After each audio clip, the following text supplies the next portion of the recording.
Welcome to Whispers and Confessions. There might be a twist waiting, so please make sure to watch until the end. Don't forget to subscribe and like. Let's begin right away. It was a quiet weekday afternoon when I found myself on my apartment balcony, seeking refuge from the monotony of my days off. The gentle breeze carried with it a promise of respite as I gazed out at the urban landscape before me. At 36, I'm a bachelor living a simple life, unmarked by any particular passions or pursuits. Lately, I've watched from the sidelines as my peers embrace milestones, marriages, promotions, growing families, while my own social circle has gradually contracted, like gradually falling autumn leaves. The afternoon sun catches the metal railing, casting an ethereal glow that brings both tranquility and an acute awareness of my solitude. The distant symphony of city life, birdsong mingling with urban murmurs, washes over me as I stand there, lost in contemplation. These quiet moments of reflection have become rare treasures in my life. My days are typically consumed by work, followed by nights that dissolve into sleep or mindless screen time. This peaceful afternoon feels like an unexpected gift, a brief escape from the relentless march of routine. A wind chime's delicate tinkling from my neighbor's window catches my attention, its crystalline notes triggering a cascade of memories. I'm transported back to childhood summers when similar chimes danced with cicada songs outside our family home, creating magic in those endless vacation afternoons. Such magical moments seem to have faded away. Life has lost its vibrancy somehow, each day blending into the next like watercolors washing together. I realize with a start that I can't remember my last genuine laugh, shared with another soul. As a stronger gust of wind brushes against the railing, I close my eyes and draw in a deep breath, allowing myself to believe that perhaps something extraordinary awaits me on the other side of this moment. The afternoon air carries the sounds of life below, children's laughter, and the gentle murmur of conversation. As I contemplate lunch, a window opens next door, and a woman's voice floats across the space between our balconies. "Just a minute, sweetie. Mommy's hanging the laundry." That's Sarah, my 30-year-old neighbor, a single mother with a 2-year-old son. My familiarity with Sarah grew from more than just casual greetings. One day, she appeared at my door with an urgent request: 3 hours of childcare with no prior notice. Despite my initial reluctance, her desperate situation, having no other options and facing the prospect of leaving her child alone, moved me to agree. The experience of childcare was initially daunting, given my complete lack of experience. Yet her son proved to be an unexpected joy, his natural friendliness quickly dissolving any awkwardness between us. What began as simple television watching evolved into playful games, and now I find myself eagerly anticipating his visits. Each time Sarah drops off her child, I'm struck by her effortless elegance.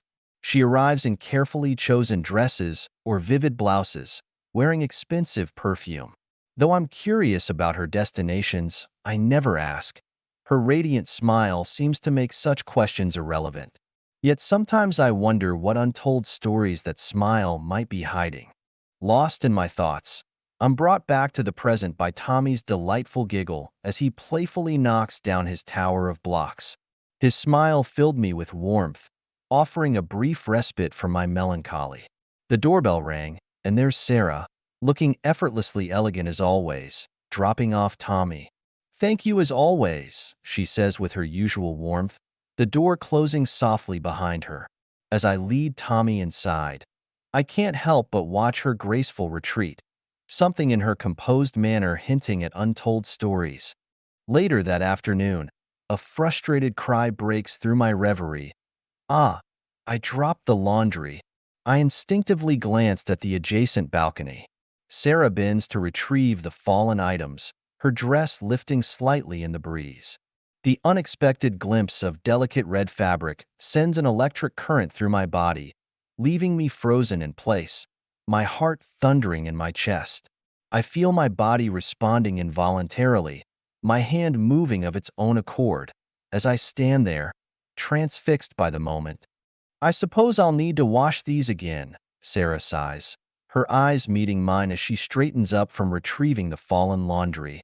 My heart races with a mixture of shame and arousal, both from what I'd glimpsed and what I'd been caught doing. "Oh, enjoying your day off?" she asks casually, her voice carrying its usual warmth. The easy familiarity in her tone, despite our age difference, only intensifies my discomfort. "Why, yes, just taking a break," I stammer, hastily adjusting my clothing while trying to maintain composure. My rigid posture must have betrayed my unease, because Sarah's expression shifts to one of concern. "Are you feeling all right?" she asks, stepping closer. "Your face is quite flushed. You're not running a fever, are you?" The genuine worry in her voice as she approaches only makes my predicament more acute. "Really, I'm fine," I say, attempting a casual tone while retreating toward my apartment. "Just heading out for lunch." But before I can make my escape, Sarah's voice catches me. "Wait, I have a small favor to ask." Her tone made me hesitate, and I turned to face her, though I can barely meet her eyes. "Would you mind watching Tommy for a couple of hours later?" Despite my mild irritation at the timing of her request, and perhaps driven by my lingering guilt, I find myself agreeing. We quickly arrange for her to bring Tommy over in an hour. As she leaves, I can't help but notice how striking she looks in her fitted dress that accentuates her figure perfectly. Today's babysitting arrangement comes with a twist. Sarah has asked me to watch Tommy at her place instead of mine. In her apartment, Tommy seems perfectly content, naturally at ease in his familiar surroundings. Yet I feel a strange tension, knowing I'm alone in a single mother's private space. The air is thick with the delicate scent of her perfume and beauty products, an unmistakably feminine atmosphere that seems almost at odds with the presence of a toddler. The contrast creates an inexplicable flutter in my chest. I attempt small talk with Tommy, asking about his mother's social life, but he remains fixated on the television, completely oblivious to my questions. Finding myself at loose ends, I settle onto the sofa and survey the room. My eyes fall upon something that makes my breath catch, a carelessly discarded white dress and red underwear. I know instantly they're what Sarah was wearing earlier, and before I can stop myself, I'm holding the dress in my hands. The fabric still holds the warmth of her body, and I feel my pulse quicken at the realization.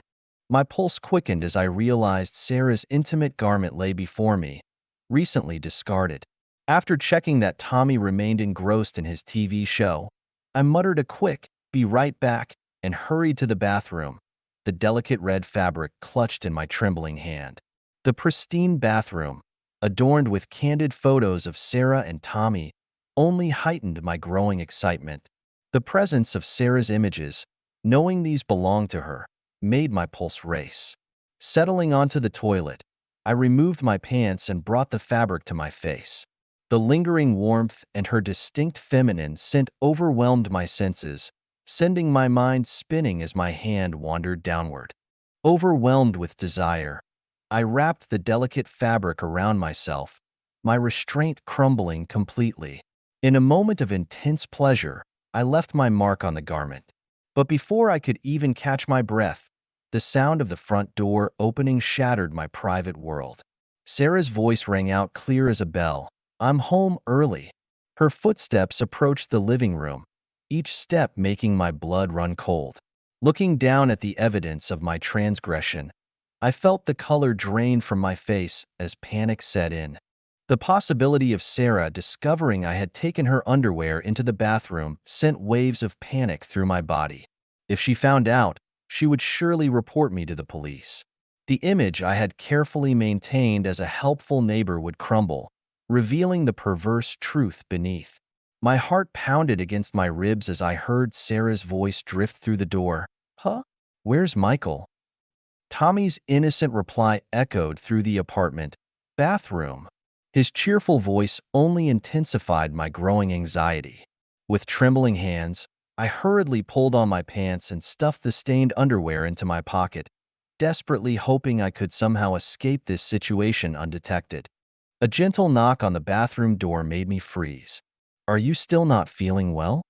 Sarah's voice was tinged with genuine concern, no doubt remembering our earlier conversation. No, I'm coming out now, I managed to reply, struggling to keep my voice steady as I reached for the door handle. But as I pulled it open, Sarah's unexpected words stopped me in my tracks. Wait a moment. She stood in the doorway, effectively blocking my exit. I couldn't control my physical response as I noticed her elegant figure, the subtle curve of her cleavage and her delicate bare feet visible beneath her fitted skirt. Sarah's eyes drifted downward, and her expression shifted to one of knowing comprehension. Ah, now I understand, she said softly. My pulse quickened and cold dread washed over me as I waited for what would come next. My red underwear seems to have disappeared. The words made the room spin slightly. I was terrified as I imagined being reported to the police. I'm so sorry, I stammered, dropping to my knees in desperate apology.